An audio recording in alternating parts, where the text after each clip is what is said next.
శ్రోతలకు నమస్కారం. ఇవాళ మన కథ అత్తగారు అద్భుత మంత్రం. రచన లక్ష్మీ గాయత్రి గారు. గలం జయశ్రీ. ఈ కథ బొరుసు చంద్రరావు ఉగాది కథల పోటీలో బహుమతి పొందిన కథ. ఇక కథలోకి వెళితే, పుట్టిన దగ్గర నుంచి పల్లెటూరు తప్ప పట్నవాసాలెరగని చిట్టెమ్మ హైదరాబాద్లో రైలు దిగిన దగ్గర నుండి మాటలు కూడా మర్చిపోయి నోరెళ్లబెట్టుకొని అందర్నీ అబ్బురంగా చూస్తోంది. సాఫ్ట్వేర్ ఇంజనీర్గా పనిచేస్తున్న కొడుక్కి మేనకోడలితో పెళ్లి చేశాక వాళ్ళ కాపురం చూడడం కోసం పెళ్ళాన్ని తీసుకొని తొలిసారి వచ్చిన నరసయ్య పని ఇంచుమించు అలాగే ఉంది. అర్జెంట్ పనిలో ఉన్నానంటూ కొడుకు వెంకట్రావు తను రాకుండా తెలిసిన ఆటోవాడిని స్టేషన్కి పంపించాడు. అతని సహాయంతో ఇల్లు చేరిన దంపతులు తలుపు తీసిన మనిషిని చూసి తెల్లబోయారు. ఆ ఆడమనిషి మోకాళ్ళ వరకు వచ్చే స్కర్ట్ వేసుకుంది. తెల్లని టీషర్ట్ మీద పెద్ద దెయ్యం బొమ్మ. చూసే వాళ్లకు భయం గొలుపుతోంది. మొహాన బొట్టు, చేతికి గాజులు ఏవీ లేవు. భుజాల వరకు కట్ చేసిన జుట్టు బాగా చెదిరిపోయి చింపిరి దెయ్యంలా ఉన్న ఆ పిల్లని చూసి చిట్టెమ్మ చప్పున 2 అడుగులు వెనక్కి వేసింది. నరసయ్య, పొరపాటైందమ్మా, మా వెంకట్రావు ఇల్లనుకొని వచ్చాం అంటూ వెనుదిరగబోయాడు. మరుక్షణం ఆ దెయ్య పిల్ల కిచకిచా నవ్వుతూ, నేనే మావయ్య, మంగని, రండి లోపలికి అంది. ఆ మాట వింటూనే దెయ్యపు అవతారంలో ఉన్నది కోరి కోరి కోడల్ని చేసుకున్న మేనకోడలేనని అర్థమై ముందు రోహిణకార్తె ఎండల్లో వడదెబ్బ కొట్టిన దానిలా సోలిపోయి ఆనాక పనసపాడు జాతరలో ఘనాచారిలా ఊగిపోయింది చిట్టమ్మ. ఈ దరిద్రపు ఏసమేంటే దెయ్యమొహందానా, నా కొడుకు బతికుండగానే జుట్టు కత్తిరించేసి పొట్టు తీసేసి ముండమోపిలా తయారైందిరో దేవుడా, నేనేమి చేస్తుండ్రా తండ్రి. గుమ్మంలోనే నిలబడి పెద్ద గొంతేసుకొని ఏడుస్తూ అరుస్తున్న చిట్టమ్మని నోరు నొక్కి ఇంట్లోకి లాక్కొచ్చారు మామ కోడలు. ఎవరైనా వింటే పరువు పోతుందత్తా, అరవకు అంది మంగ. నువ్విట్లా తయారైతే పోదా పరువు? నేనరిస్తే పోతుందా? తాట తీస్తాను దెయ్యం. ముందు చీర కట్టి మొహాన బొట్టెట్టు. చిట్టెమ్మ గొంతు కాస్త కూడా తగ్గించలేదు. మంగ ఏదో అనబోయేలోగా లోపల్నుంచి, ఓ బేబీ, నీకు బుగ్గలు పిండాలి, నీకు ముద్దులు పెట్టాలి అంటూ సెల్లో పాట వినిపించసాగింది. ఒక్క క్షణం అరుపులు ఆపి పాట విన్న చిట్టమ్మ మరింత మండిపోతూ, ఎవడేవాడు బుగ్గలు పిండుతా ముద్దులు పెడతా అంటున్నాడు? ఓర్నీయమ్మ, ఇది కూడా నేర్చావే నువ్వు అంటూ మళ్ళీ రంకెలు ప్రారంభించింది. అత్తగారి మాటలకు మంగ తలపట్టుకొని ఒక్క క్షణం అలా ఉండిపోయి మరుక్షణం సెల్ఫోన్ లిఫ్ట్ చేయడం కోసం తమ బెడ్రూంలోకి పరిగెత్తింది.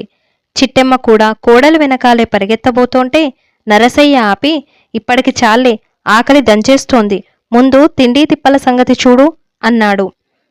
చిట్టెమ్మ ఏదో అనబోయేలోగా మంగ బెడ్రూం తలుపు దడేల్న వేసుకున్న చప్పుడు వినిపించింది. ఆ చప్పుడికి ఒక్కసారి ఉలిక్కిపడి మంగ తలుపు వేసుకున్న వైనం చూసి మొగుడు పెళ్ళం బిత్తరపోతూ మొహాలు చూసుకున్నారు. వచ్చిన దగ్గర్నుంచి ఒక్కలా చెరిగి పారేశావు, ఈ కాలపు గుంటది ఉరేసుకు చస్తదో ఏమో. తనకి ఏ అనుమానమూ లేకపోయినా భార్య నోరు నొక్కడానికి దాన్ని పదునైన ఆయుధంగా ఉపయోగిస్తూ కంగారు నటించాడు నరసయ్య. మొగుడు మాటలకు నిజంగానే బిత్తరపోయింది Chittemma.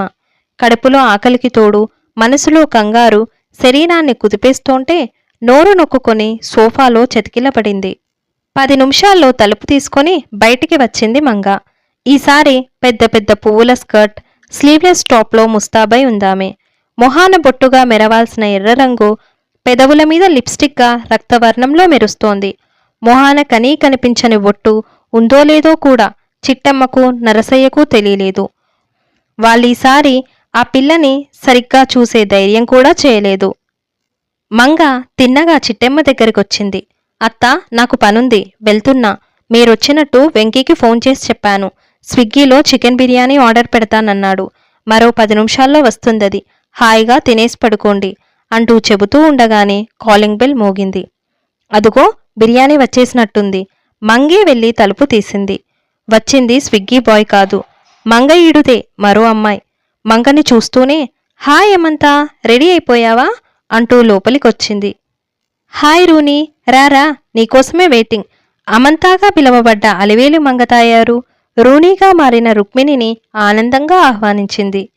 Venky mom and dad అంటూ అత్తమామల్ని పరిచయం చేసింది. హాయ్ ఆంటీ, రూని నవ్వుతూ పలకరిస్తోంటే చిట్టమ్మ తెల్లమొహం వేసుకొని చూసింది. అమంత జానడి ఎత్తున్న హిల్స్ వేసుకోగానే ఇద్దరూ చెప్పులు టకటకలాడించుకుంటూ వెళ్ళిపోయారు. ఇంట్లో బిక్కుబిక్కుమంటూ కూర్చున్న చిట్టమ్మకి ఊర్నుంచి వచ్చిన అత్తమామలకి లక్షణంగా వండి పెట్టకుండా ఏదో కొంపలు మునిగిపోతున్నట్టు పరిగెత్తిన కోడలి వ్యవహారమేమిటో బొత్తిగా అర్థం కాలేదు. సరే, సాయంత్రం కొడుకొచ్చాక అప్పుడే చూసుకుందామనుకుంటూ స్విగ్గీలో వచ్చిన బిర్యానీ తినేసి కళ్ళు మూసుకు పడుకుంది. అటు మంగ ఇల్లు దాటి బయటికి రాగానే, ఇప్పుడంటే గబుక్కున వచ్చేసాగాని రేపటినుంచి ఇలా రాగలనో లేదో, గుమ్మం దాటితే చంపేస్తుంది మా అత్త, చీర కట్టుకుని అన్నీ వండమంటుంది అంది దిగులుగా. ఏం పర్వాలేదు, కిందటి నెల్లో మా అత్తగారిని ఎలా లొంగదీశామో మర్చిపోయావా? అందమైన చీర చూస్తే ఆడదానికి మతిపోతుంది, అందంగా తయారు చేస్తే ఇక చెప్పనే అక్కర్లేదు. అలావుద్దీన్ చేతిలో భూతంలా ఎలా చెబితే అలా వింటారు. మన కిన్నెర అద్భుత మంత్రం చల్లగా ఉండాలే గాని అత్తగార్ల గురించిన భయం అక్కర్లేదు, కాకపోతే కొంచెం డబ్బు ఖర్చవుతుందంతే అంది రుక్మిణి. ఆ మాట వినగానే మంగ మొహం వికసించింది. నిజమే సుమా, నాకు గుర్తే లేదు. ఇంక చూసుకో, మా అత్తను కాట ఆడిచ్చేస్తా, డబ్బుకేమీ పర్లేదు, మా వెంకీ కాదనడు అంటూ హుషారుగా కొత్తగా నేర్చుకున్న ఈల వేసింది. తర్వాత స్నేహితురాలతో కలిసి షాపింగ్, బయట హోటల్లో భోజనం అన్నీ సరదాగా ముగించుకొని సాయంత్రం చీకటి పడ్డ తర్వాత ఇల్లు చేరుకున్న మంగ లోపలికొస్తూనే, అత్తా, నీకేం తెచ్చానో చూడు అంటూ ఎర్రటి ఎరుపు మీద బంగారు రంగు పువ్వులున్న జార్జెట్ చీర తీసి అత్తగారికి చూపించింది. మిలమిలా మెరిసిపోతున్న ఆ చీర చూస్తూనే ఢంగైపోయిన చిట్టమ్మ కోడలి మీద కోపమంతా మర్చిపోయి, చీర చాలా బావుంది గాని నేనట్టాంటివెప్పుడూ కట్టలేదే, ఎప్పుడూ నేత చీరలే, ఈ చీర జారిపోతుందో ఏమిటో అంది దిగులు పడుతూ. ఏమీ జారిపోదు, ఎప్పుడూ ఆ డొక్కు నేత చీరలేనా? ఒక్కసారి నాతో బజారుకొచ్చి చూడు, ఎంతెంత మంచి చీరలుంటాయో. నువ్వు చాలా బావుంటావత్తా, నీకు వయసు కూడా అట్టే లేదు, మహా ఉంటే 40 ఉంటాయేమో. ఆ వయసుకి ఇక్కడసలు చీరలే కట్టరు, నాలాగా రకరకాల డ్రెస్సులేసుకుంటారు. పోని నువ్వు చీర కట్టుకున్నా మంచి మంచి చీరలు కట్టుకొని అందంగా తయారవచ్చు కదత్తా. నీకేం తెలీదు, మావయ్యేమో నిన్న పొయ్యి దగ్గరుంచి గేదెల దగ్గర్నుంచి కదలనివ్వడు. అక్కడ పనిచేయడం కోసం ఓ నేత చీర కట్టబెట్టి కూర్చోబెడతాడు. ఇందాక వచ్చిన నా ఫ్రెండ్ కూడా అంది మీ అత్త ఎంత బావుందో అని. రేపు వాళ్ళ ఇంట్లో పార్టీ, నిన్ను తీసుకురమ్మని మా ఫ్రెండ్స్ అందరూ మరీ చెప్పారు. పొద్దున్నే బయలుదేరి మనిద్దరం వెళ్దాం రా అత్తా అంది ప్రేమగా. కోడలి మాటలకు చిట్టమ్మ నిలువునా పడిపోయింది. ఆ ఆనందంలో మర్నాడు కోడలు పొట్టి పాయింట్ వేసుకున్నా పట్టించుకోలేదు. అత్తగారిని ముందు బ్యూటీషియన్ కిన్నెర ఇంటికి తీసుకువెళ్ళింది మంగ. ఆమెకు తను కొన్న చీర ఇచ్చి చేయవలసింది చెప్పింది. బ్యూటీషియన్ ఇంటిని, అక్కడి ఏర్పాట్లని నోరు తెరుచుకు చూస్తున్న చిట్టమ్మ, రండి ఆంటీ అంటూ కిన్నెర తన చేయి పట్టుకొని ప్రేమగా తీసుకువెళ్తూ ఉంటే మంత్రముగ్ధురాలిలా వెనకాలే నడిచింది. ఈ చీర కట్టుకోవాలంటే మీకు కొన్ని మార్పులు చేయాలి, అప్పుడు మీరు మాకంటే అందంగా కనిపిస్తారు, ఓకేనా అని మెత్తగా మాట్లాడుతూనే అసిస్టెంట్ల సహాయంతో చిట్టమ్మకి ఫేషియల్ చేసి కనుబొమ్మలు సన్నగా షేప్ చేసింది కిన్నెర. చిట్టమ్మ తలకు పట్టించుకున్న 1/2 కేజీ కొబ్బరి నూనెను షాంపూతో వదిలించి జుట్టు నిడివి అట్టే తగ్గించకుండానే స్టెప్ కట్ చేయించి జుట్టు పోనీలా కట్టి ముహాన చిన్న ఎర్ర స్టిక్కర్ పెట్టింది. పెదవులకు లైట్గా లిప్స్టిక్ వేసింది. తర్వాత పొట్టి చేతులున్న రెడీమేడ్ బ్లౌజ్ వేసి మంగకున్న ఎర్ర జార్జెట్ చీర కట్టింది. అలంకారం అంతా పూర్తి చేసి అద్దం ముందు నిలబెట్టేసరికి తన ప్రతిబింబాన్ని చూసుకొని తనే తెల్లబోయింది చిట్టమ్మ. ఏమిటి నేనే అంది ఆశ్చర్యంగా. మీరే చాలా బావున్నారు, అందంగా అలంకరించుకుంటే ఇలానే ఉంటారు మరి. కిన్నెర నవ్వుతూ మెచ్చుకుంది. అబ్బా, ఎంత బావున్నావత్తా. మంగ అత్యంత ప్రేమగా అత్తగారి బుగ్గ మీద సున్నితంగా ముద్దు పెట్టింది.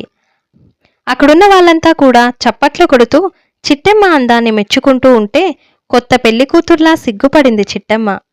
ఆ తర్వాత రూనీ ఇంట్లో పొయ్యి దగ్గరికి వెళ్లకుండానే టేబుల్ మీదకొచ్చిన రకరకాల పదార్థాల్ని ఆనందంగా ఆస్వాదిస్తూ ఇన్నాళ్ళు పొయ్యి దగ్గర మగ్గిపోయిన తన దురదృష్టాన్ని తలుచుకొని చింతించింది. సాయంత్రానికి అత్తాకోడలిద్దరూ ఇల్లు చేరారు.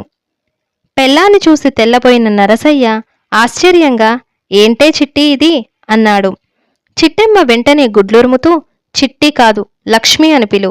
ఏం పేడ పిసుక్కుంటూ పొయ్యి ఉతుకుంటూ ఉండేదాన్ని చక్కగా తయారయ్యానని బాధగా ఉందా నీకు? నా కోడలి పుణ్యమా అని బరెలా ఉండేదాన్ని చిలకలా తయారయ్యాను. ఇహ నుండి ఇట్టాగే ఉంటాను. నీ పనులన్నింటికీ మనుషుల్ని పెట్టుకో అంటూ చేతిలో ఉన్న బ్యాగ్లోంచి కొత్తగా కొనుక్కున్న నైటీ తీసుకొని బెడ్రూంలోకి నడిచింది. ఇంతటితో జయశ్రీ వినిపించిన లక్ష్మీ గాయత్రి గారి కథ అత్తగారు అద్భుత మంత్రం సమాప్తం. ఈ వీడియో మీకు నచ్చినట్లయితే లైక్ చేయండి, షేర్ చేయండి, కమెంట్ చేయండి, ఛానల్ని సబ్స్క్రైబ్ చేసి నన్ను ఎంకరేజ్ చేయండి. Thank you.